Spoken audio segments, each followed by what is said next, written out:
Fala galera, beleza? Aqui é o Gustavo, espero que todos estejam bem. Vamos dar sequência à leitura da Bíblia em 365 dias, aqui na Bíblia 365, versão NVI. Hoje, leitura do dia 11 de agosto, leitura de número 223.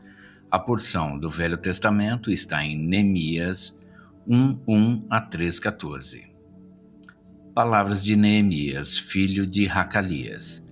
No mês de Quisleu, no 20º ano, enquanto eu estava na cidade de Suzã, Hanani, um dos meus irmãos, veio de Judá com alguns outros homens, e eu lhes perguntei acerca dos judeus que restaram, os sobreviventes do cativeiro, e também sobre Jerusalém.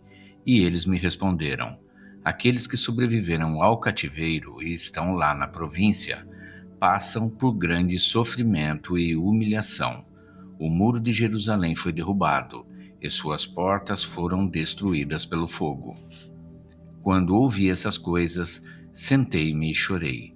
Passei dias lamentando-me, jejuando e orando ao Deus dos céus. Então eu disse: Senhor, Deus dos céus, Deus grande e temível, fiel à aliança e misericordioso com os que te amam e obedecem aos teus mandamentos, que os teus ouvidos estejam atentos e os teus olhos estejam abertos para a oração que o teu servo está fazendo diante de ti, de noite, em favor de teus servos, o povo de Israel. Confessa os pecados que nós, os israelitas, temos cometido contra ti. Sim, eu e o meu povo temos pecado. Agimos de forma corrupta e vergonhosa contra ti. Não temos obedecido aos mandamentos, aos decretos e às leis que deste ao teu servo Moisés. Lembra-te agora do que disseste a Moisés, teu servo. Se vocês forem infiéis, eu os espalharei entre as nações, mas, se voltarem para mim, obedecerem aos meus mandamentos e os puserem em prática, mesmo que vocês estejam espalhados pelos lugares mais distantes debaixo do céu, de lá eu os reunirei e os trarei para o lugar que escolhi para estabelecer o meu nome. Esses são os teus servos, o teu povo. Tu os resgataste com o teu grande poder e com o teu braço forte. Senhor, que os teus ouvidos estejam atentos à oração deste teu servo e à oração dos teus servos que têm prazer em temer o teu nome. Faze com que hoje este teu servo seja bem-sucedido, concedendo-lhe a benevolência deste homem. Nessa época, eu era o copeiro do rei. No mês de Nissan, do 20º ano do rei Artaxerxes, na hora de servir-lhe o vinho, levei-o ao rei. Nunca antes eu tinha estado triste na presença dele. Por isso o rei me perguntou: por que o seu rosto parece tão triste? Se você não está doente, essa tristeza só pode ser do coração. Com muito medo, eu disse ao rei: que o rei viva para sempre. Como não estaria triste o meu rosto, se a cidade em que estão sepultados os meus pais está em ruínas e as suas portas foram destruídas pelo fogo? O rei me disse: o que você gostaria de pedir? Então orei ao Deus dos céus e respondi ao rei: se for do agrado do rei, e se o seu servo puder contar com a sua benevolência, que ele me deixe ir à cidade onde meus pais estão enterrados, em Judá, para que eu possa reconstruí-la. Então o rei, estando presente a rainha sentada ao seu lado, perguntou-me: quanto tempo levará a viagem? Quando você voltará? Marquei um prazo com o rei e ele concordou que eu fosse. A seguir, acrescentei: se for do agrado do rei, eu poderia levar cartas do rei aos governadores do Trans-Eufrates para que me deixem passar até chegar a Judá? E também uma carta para Asaf, guarda da floresta do rei, para que ele me forneça madeira para que as portas da cidade que fica junto ao templo, para os muros da cidade e para a residência que irei ocupar. Visto que a bondosa mão de Deus estava presente sobre mim, o rei atendeu os meus pedidos.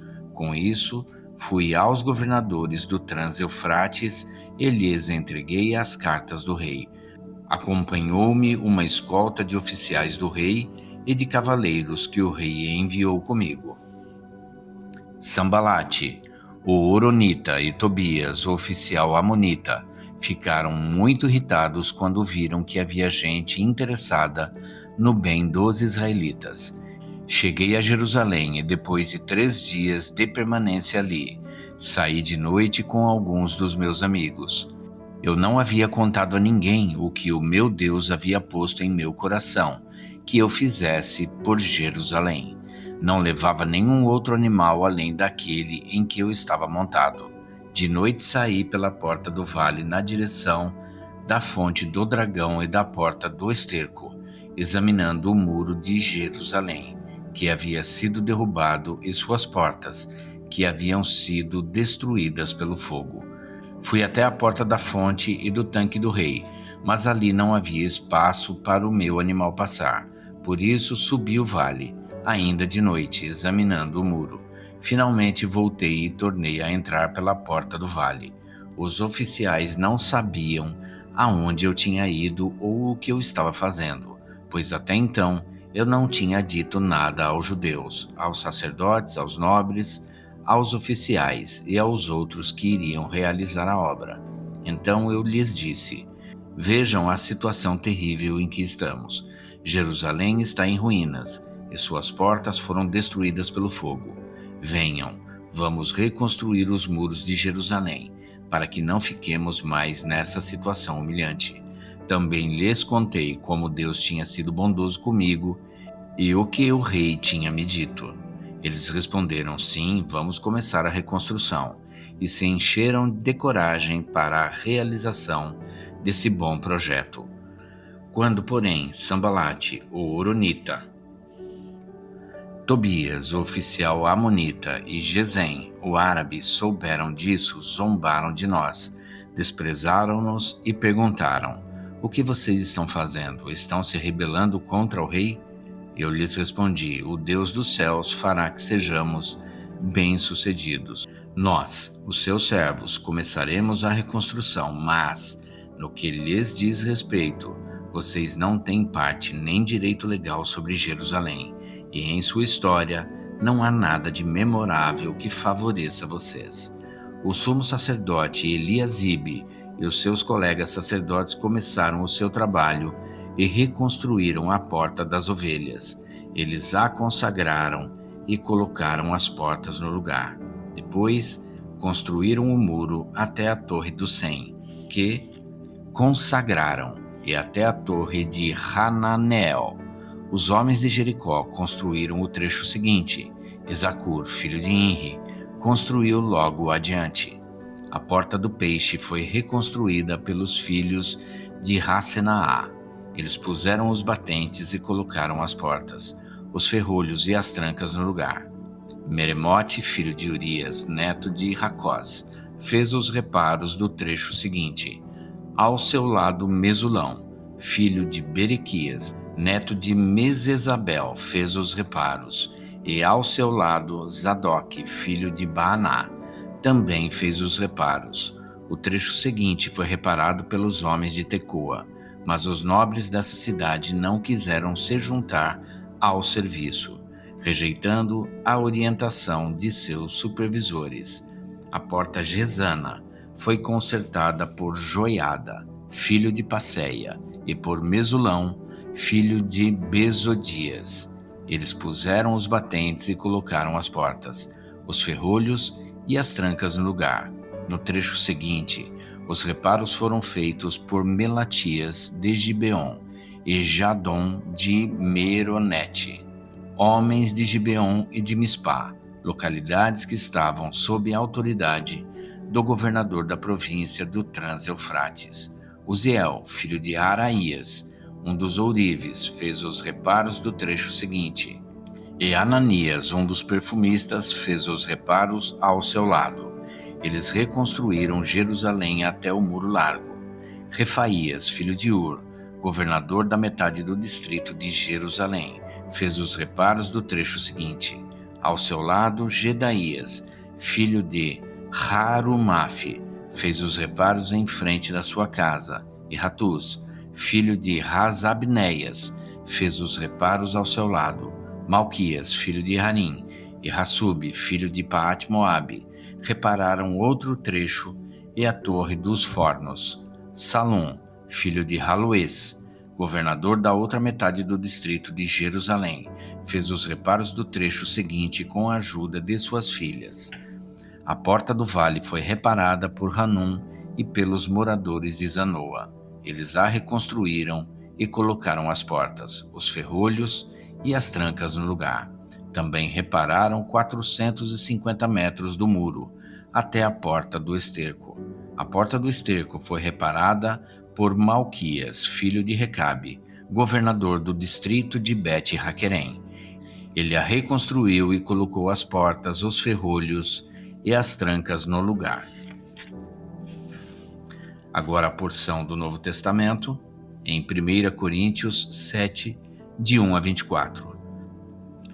Quanto aos assuntos sobre os quais vocês escreveram, é bom que o homem não toque em mulher, mas, por causa da imoralidade, cada um deve ter sua esposa e cada mulher o seu próprio marido.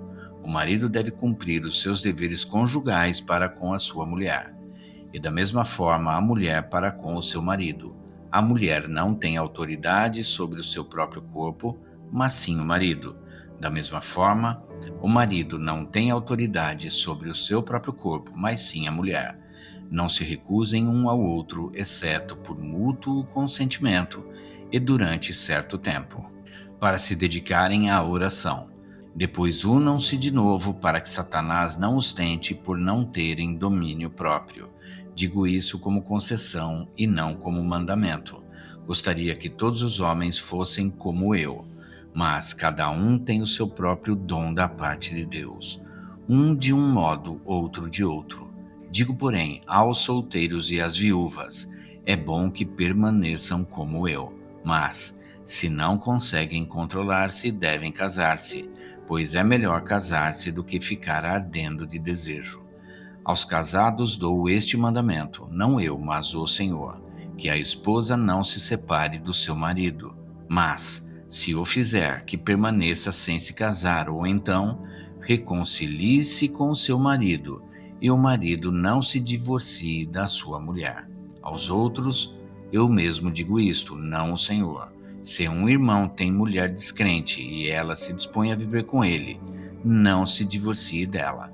E se uma mulher tem marido descrente e ele se dispõe a viver com ela, não se divorcie dele, pois o marido descrente é santificado por meio da mulher, e a mulher descrente é santificada por meio do marido.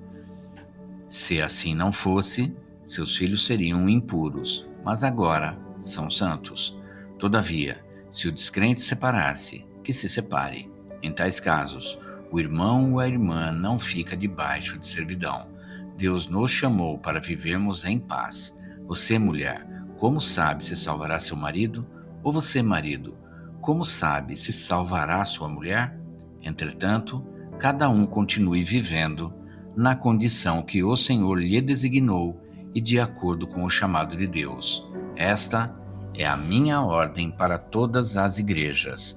Foi alguém chamado quando já era circuncidado? Não desfaça a sua circuncisão. Foi alguém chamado sendo incircunciso? Não se circuncide. A circuncisão não significa nada, e a incircuncisão também nada é. O que importa é obedecer aos mandamentos de Deus. Cada um deve permanecer na condição em que foi chamado por Deus. Foi você chamado sendo escravo? Não se incomode com isso, mas, se você puder conseguir a liberdade, consiga, pois aquele que, sendo escravo, foi chamado pelo Senhor, é liberto e pertence ao Senhor. Semelhantemente, aquele que era livre quando foi chamado é escravo de Cristo. Vocês foram comprados por alto preço. Não se tornem escravos de homens. Irmãos, cada um deve permanecer diante de Deus, na condição em que foi chamado. Agora a parte de Salmos, em 31, 19 a 24. Como é grande a tua bondade que reservaste para aqueles que te temem. e que, à vista dos homens, concedes àqueles que se refugiam em ti. No abrigo da tua presença os escondes das intrigas dos homens. Na tua habitação os proteges das línguas acusadoras. Bendito seja o Senhor, pois mostrou o seu maravilhoso amor para comigo, quando eu estava numa cidade cercada. Alarmado eu disse: fui excluído da tua presença. Contudo, ouviste as minhas súplicas quando clamei a ti por socorro. Amem o Senhor, todos vocês, os seus santos. O Senhor preserva os fiéis, mas os arrogantes dá o que merecem. Sejam fortes e corajosos, todos vocês que esperam no Senhor. Agora a parte de Provérbios 21:4. A vida de pecado dos ímpios se vê no olhar orgulhoso e no coração arrogante. Até aqui. E é isso, gente. Chegamos ao final da leitura do dia 11 de agosto, leitura de número 223. E amanhã a gente retorna para a sequência desta leitura. Espero que todos tenham um excelente dia e que Deus abençoe a vida de cada um de vocês.